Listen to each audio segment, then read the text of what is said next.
All right, y'all. We are back. We are back. Welcome back to another evening with Marshawn Alani. Listen, we are talking about how to become a better dater in the next 30 days of 2025. Instead of you going out there and just willy-nilly starting to date, I wanted to talk to you today about how to become a better dater. And one of the other things that we've already been discussing over these 26 days, today is 26 out of 30. Out of these 26 days, we've been talking about how to become a better dater, how to show up for yourself, what areas that you are weak in, the areas that you are strong in. Keep doing those things. The areas in which other people have pointed out to you to say, hey, this is not sitting right with me. You need to tighten up in this area. All of these things are important when you are deciding to become a better dater, when you are deciding to show up differently in your life, when you are deciding to set those boundaries, when you are deciding to speak up for yourself, when you are deciding to ask for all of the things that you want, need, and desire in your life, and especially not limited to your relationship. So thank you so much for coming in. I am Marshawn Alani. I am a shift relationship strategist, and I specifically help and serve professional Black women, and I help them to show up differently in all of their relationships using tailored strategies, depending on where they're coming in at, in order for them to create beautiful, loving relationships. And I say relationships because most people think about romantic relationships when you're talking about a shift relationship strategist or a relationship coach. I do help you with that if you are there. But the most important relationship that I deem most of us need to get together before we get into a relationship is the relationship that we have with oneself, the person that you see in the mirror every single day. That is the relationship that I like to focus on. And that is the relationship that I'm talking to you today, as well as the previous 30 days that we have been doing this, because all of it makes a difference. All of it makes a difference. And the thing that you want to do, the thing that you want to get out of your life is to become better, is growth. It is understanding that you cannot stay still. Any relationship that is not growing is dying. And I forgot who said that, but any relationship that is not growing is dying. I wholeheartedly lean into that, and I believe it to be true. So with that being said, let's talk about today's topic, which is handling difficult conversations, being able to have those difficult conversations with ease, without the pressure. So tough conversations are inevitable in any relationship because no two people will always see eye to eye on every single matter, every single issue in the relationship. Is just bound to happen. So these conversations can stem from differing expectations, unsolved conflicts, or sensitive topics that require vulnerability and honesty. I want to stop here for a minute and talk about those differing expectations. We had a whole talk about differing expectations a few days ago. And I want to come back here because sometimes we have expectations, they are unknown. They are those expectations that we do not speak about because we don't know that we need to speak about them before we get into the relationship. So just know that there will be expectations that you have based off of your background, based off your upbringing, as well as expectations for your potential partner as well. These are the things that need to be discussed because they are unwritten expectations that come up time and time again. And so you want to continue to put these things out there, but you also don't want them to fester. If there is an unwritten expectation, then you should address it as soon as it happens, as soon as it happens for you, as soon as it happens in a relationship, after you have calmed down, after you have found the words to say, this bothers me because. This bothers me because, not that you're trying to blame, shame, or make the party feel guilty. It is something that you are stating as a fact. It is something that you are putting out there on the table in order to let your partner know, hey, this bothers me, and or without using this word, but this triggers me. When this happens, this triggers me. So, for example, maybe you have grown up in a household where there was always yelling and screaming, fussing and fighting. So, anytime you hear yelling, screaming, cussing, fussing, you either go into a shell or you come up in defensive mode. Whatever your thing is, you have to, number one, recognize what that thing is. that trigger, recognizing the trigger, and then two, being able to articulate it to your partner. So now they're able to say, I hear you, I see you, I understand you that much more. Thank you so much for sharing this part with me. Because now, if and when I do that thing again, I can understand why you get ticked off because you explained it to me. It doesn't mean that I'm going to get it right every single time, but you did explain it to me. And so now I'm able to say, okay, I understand you fundamentally a little bit better. All right. So you want to put yourself out there. You want to talk about these things. Unwritten expectations are always going to be there. There's going to be something in your relationship that triggers you, that sets you off. You want to be able to tackle those things as soon as they come to the forefront. Again, after you have calmed down, after you have settled your feelings and your emotions, but being able to address said conversations is going to be very important for the relationship, for the connection, for the deeper connection to evolve over time. So while many may view these discussions as sources of tension or discomfort, they are actually opportunities for the both of you to grow, for the connection to deeper when they are handled with care. Addressing tough conversations thoughtfully, thoughtfully signals to your partner that you have the relationship and are willing to invest in the health of said relationship. Thoughtfully is the key word. You cannot just go willy-nilly into the conversation, into this difficult, sensitive conversation, just being able to spew evil and animosity for no good reason at all. When you go in thoughtfully, when you have sat down and planned out some of the key points that you want to bring to the surface, it may not be everything that you want to say, but think about some of the key things that you want to bring to the surface when it comes time to have this difficult conversation. Plan out some of those key things. If you know that you forget conversations a lot, write down some of the things, put some of this information like bullet points into your phone or electronic device so you can, what's the word I'm looking for? So you can reference it, right? So you can keep on track to where you want the conversation to flow. So keeping those things in mind when you are wanting to have this difficult conversation. Also keeping in mind that there is a time and place to have these difficult conversations. Out in the world, out when you're around your friends and family is not the time to have this difficult conversation. You want it to be where the both of you two can actually focus on one another, give each other the respect that each of you need so you can feel heard, so the both of you can feel understood and respected at the time that you are having, say, a difficult conversation. Instead of allowing the misunderstandings to fester, having these conversations creates space to express your needs, clarify your intentions, and even resolve issues before they escalate. Before they escalate. A partner who feels heard and understood, they are more likely to reciprocate that energy and foster mutual respect. Just by you being able to put this stuff out there, they feel heard and understood. They have a tendency to do the exact same thing, to show up the exact same way, at least to emulate what you are doing. When a client is anxious or just anticipating a tough conversation, we together role play the conversation itself and some of the ways that she can respond based off of how she knows that her partner usually shows up. So we role play out these tough conversations just so she can have an idea of some of the things that she wants to say during said tough conversation. Is it going to go 100% that way? Of course not, because I am not her potential spouse. I'm not any of that, but I'm just giving her an avenue to have something in mind to help her to move through the conversation and not focus on the things that he has not done or what he's not doing right or how he's showing up even in this moment. It's just to give her a blueprint to say, okay, this may occur. He usually responds this way. This is how I want to respond, or something similar to this. So we role play these difficult conversations so she can have an understanding of some of the things that she wants to say, as well as some of the things that she wants him to gather from, say, a tough conversation. Understanding that it's not about shaming or blaming.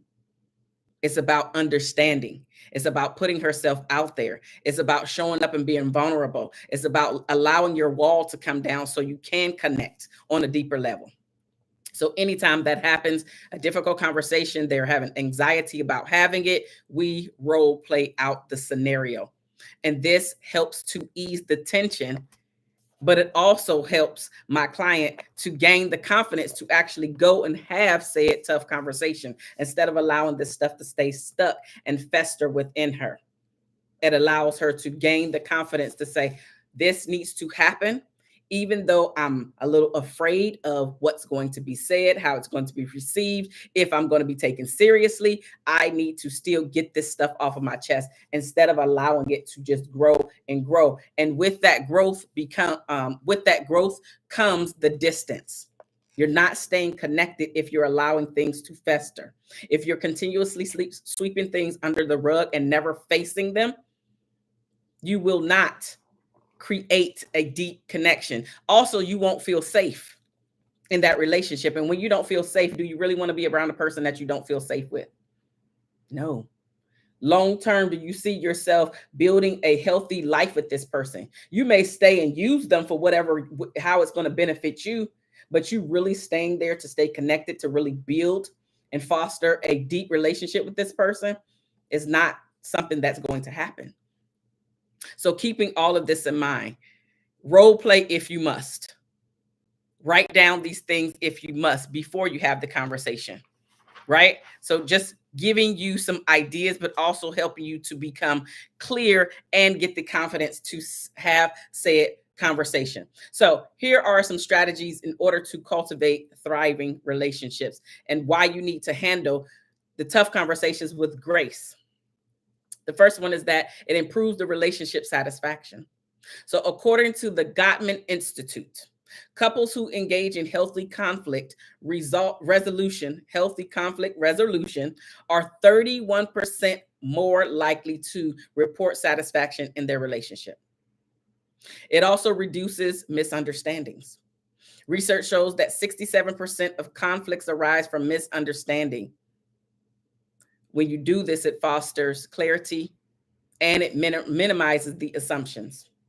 It also builds emotional intimacy. Sharing your thoughts and your feelings during these difficult conversations deepens the trust between the two of you, as well as you're feeling like this is a safe space. I can open up myself to this person. This is one of the reasons why I am falling in love with this person. This is one of the reasons why I see us growing together. This is one of the reasons, right? You're able to list things about why you see this person in your life long term. By just understanding that difficult conversations are absolutely a part of relationships. They are bound to happen. Life be lifing with everybody, but you have to be able to handle them with grace, handle them with emotional maturity, being able to articulate what you want to say about said thing that is irritating you, that is annoying you, or a conversation that keeps coming up time and time again. The reason why that conversation keeps coming up time and time again is because one of the parties in the relationship don't feel like they understand your why. Why do you keep doing this? Why do you keep doing this? You're not explaining it well. Okay, moving forward. Another thing is that it sets a foundation for growth, for both of you to grow together as well as growing as individuals. This allows the couples to address the issues early, preventing them from snowballing. You know how you have one little small thing and then there's another small thing, and all of these small things add up together to become a huge snowball. So right when you first rolling a snowball, if those my people that are in snowfield areas, you start off with a very small snowball, and as you roll this thing through the snow, it's getting bigger and bigger and bigger. That's exactly what happens with your conversations, or you sweeping them under the rug and not having them.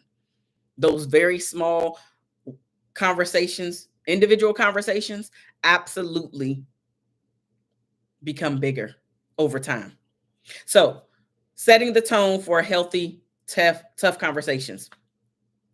One of this I already mentioned, which is to create a space for the discussion to happen. So you want to choose a time and make sure that this area, this environment is free from distractions, which means your cell phones. It could mean your child or children. It could mean the television. Get some of that stuff out of the way. Maybe you need to change the environment altogether and go out for a walk or take a drive so the two of you are able to have these conversations, but giving each other the respect to hear one another out completely. Another thing is to focus on I statements. I talked about this a few days ago, but I statements are where you're going in and you're not blaming, shaming, or making the other person feel guilty. You are talking about how this thing that they are keep doing and or did in that moment makes you feel. So, for example, maybe he yelled at you and you just didn't like him yelling at you. This is one of your trigger points or whatever, right? And so after you have calmed down and gathered your thoughts, now you're like, okay, hey, I want to talk to you about X, Y, and Z. When you yelled at me, I really don't like when you yell at me. This makes me feel, and then you talk about that, right? So I didn't go in there and call him stupid. I didn't say any negative word or name to him at all. I specifically talked about the facts. The fact is I don't like when you yell at me. The fact is this makes me feel this way. The fact is, right? So you just stick with the facts, and that way you don't seem as though you're out of your emotions are out of control. Like you're just crying about something that he has no idea or understands anything that you're saying. So being able to articulate what you're saying and using those I statements will help you to do that. It'll keep you focused. The facts are the facts. Whether he likes the facts or not, the facts are the facts. And that goes for you as well. When he's spitting things, whether you like the information that he's giving to you, as long as he's sticking with the facts are the facts. You have to be willing to accept the facts. You have to take accountability for what somebody is bringing to you and how that thing, in this case, how you spoke to her, made her feel. And it could be you. Maybe you're the person that goes and speaks really harsh to your mate. And he's told you, I don't like that you talk so hard to me. I feel really disrespected. Right now, it's time for you to take some accountability, say, I'm sorry, and really work on why do you feel the need to talk really, really harsh to your partner? Somebody that you say that you're trying to get to know, that you want to spend the long haul with. So now you got to get down to your why and why you are showing it up in that manner. Okay. Moving forward. So creating a safe space for the discussion. Another way to set the tone to have these difficult conversations is to use nonverbal cues effectively, like maintaining the body language, the leaning in, the leaning out, the keeping the eye contact, right? The hums, the turning your body toward your person to give them your undivided attention, right? So using these nonverbal communication skills are very important for you to set the tone. Right? Okay. Another thing is to practice active listening. Now, what is active listening? It literally is just giving your partner the space to complete their thought without you interrupting them. That's literally what active listening is. You allowing the person that you are speaking to fully express the thing that they want to say to you without you interrupting, allowing them to fully complete their thought. And then you can ask follow-up questions. That's a part of active listening. You being able to ask questions about the topic that they are actually talking about. So you want to listen to understand, not to respond. So instead of you jumping to conclusions, if he did not answer your question that you really wanted to ask during that moment. So instead, you decided to bite your tongue, not interrupt, and now you can ask the follow-up question. That is also a part of active listening, you being able to ask follow-up questions. Being able to paraphrase what your partner said instead of you regurgitating everything, every detail, you can sum it up. So what I hear you saying is, and then say that thing, right? Again, this is allowing them to feel like you are hearing them in this moment. You actually understand what they're saying. And if you don't, now they can continue expressing that they can continue expressing their point because you don't understand it. Okay. The other thing is to be solution oriented. I talked about this the other day as well. Anytime I have a client and she wants to go and have a difficult conversation, again, we role play. But another thing I tell her to do is to, when we're doing this role play, the final thing that we go through is, what is your solution to this issue, to this problem? Because a lot of people just go with the problem And it's okay to go with the problem or the complaint, the issue. It's okay to take all of that to your partner, as you should. You shouldn't allow this stuff to fester and you holding on to all the stuff. Not the thing that you should do. But the thing that people forget to do, you forget to take a solution. You forget to take, this is how we can resolve this. Now, understanding that when you go with the problem and y'all discuss it, you go with the solution to resolve things, cool, right? It does not mean that your partner is going to attach to your resolution. What it does mean is that it opens up the door even more for the two of you to connect even deeper. Okay, so I didn't like your solution. I don't think I'll be able to do that. This is him talking. I don't think I'll be able to do that. Or maybe it's you, right? But at the same time, now you're opening up the door for this thing to stop happening altogether. So go with your complaint. Say all of the things that you need to say about this complaint, understanding that you're not making him feel guilty or shaming him. You're not pointing the finger at him. You're sticking to the facts. I feel this way.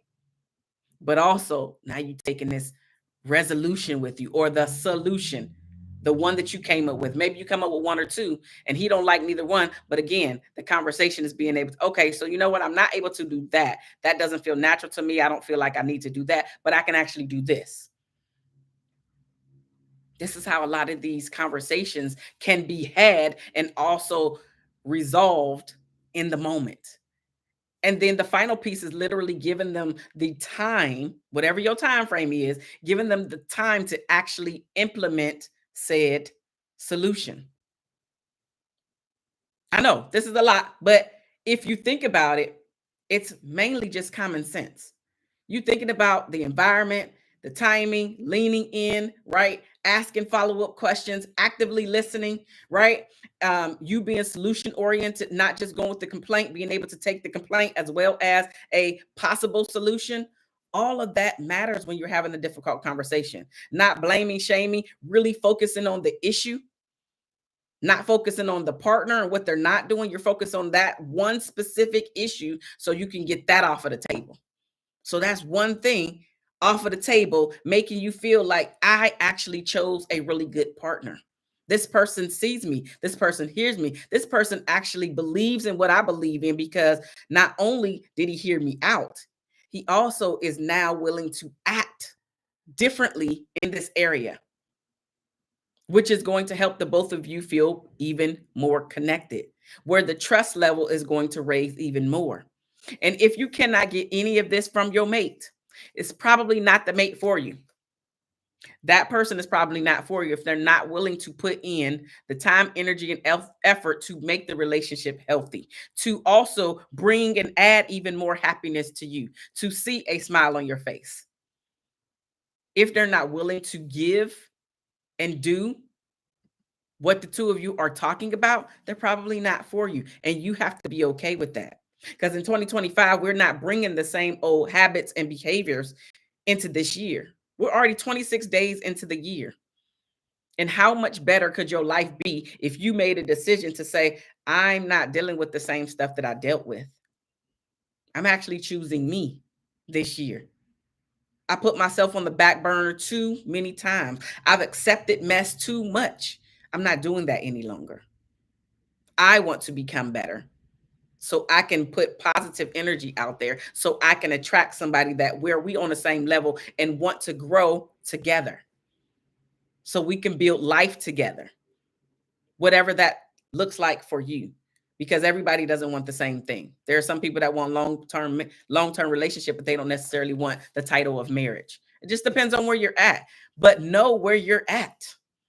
That's another thing. Have to know where you're at. Okay, difficult conversation. Reflect. I would like for you to wait. No, I'm sorry. Be solution oriented. The other thing is to brainstorm solutions together and agree on actionable steps. I just want to make sure that I mention that, because I kind of talked around it. I didn't say it. So brainstorm solutions together if you must, and talk about the actionable steps in order to say, I am willing to stop this habit, this bad behavior, this whatever that you deem as bad, and I'm willing to start doing this thing. So what are the actionable steps? Now, here's what I'm challenging you with. Reflect on a challenging topic that you've been avoiding with your partner. especially if you're already in a relationship. But just remember, this is not just for your romantic relationship. This could be for your friendship. This could be for your siblings. This could be for your child. This could be for your parents. Anybody that you have had and need to have a difficult conversation with, you can take all of these skills into having that difficult conversation. So I'm challenging you to think about a difficult topic that you've been avoiding.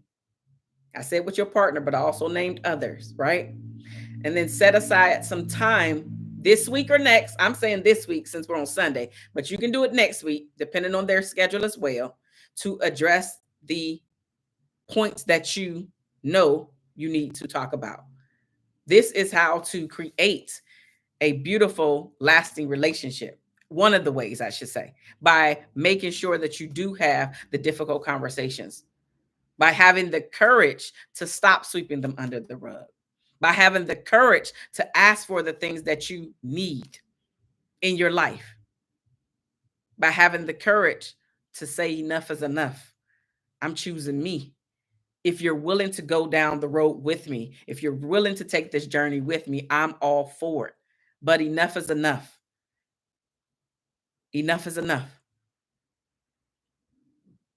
So now, if you are ready, I challenge you. Say I'm ready in the comments if you are going to have the difficult conversation this week, no later than next week. Say I'm ready. I will talk to you guys tomorrow. We have a few more days of this 30 days of live. So I will talk to you tomorrow. Thank you so much for being here. I love you guys, and there's nothing that you can do about it. So bye-bye now.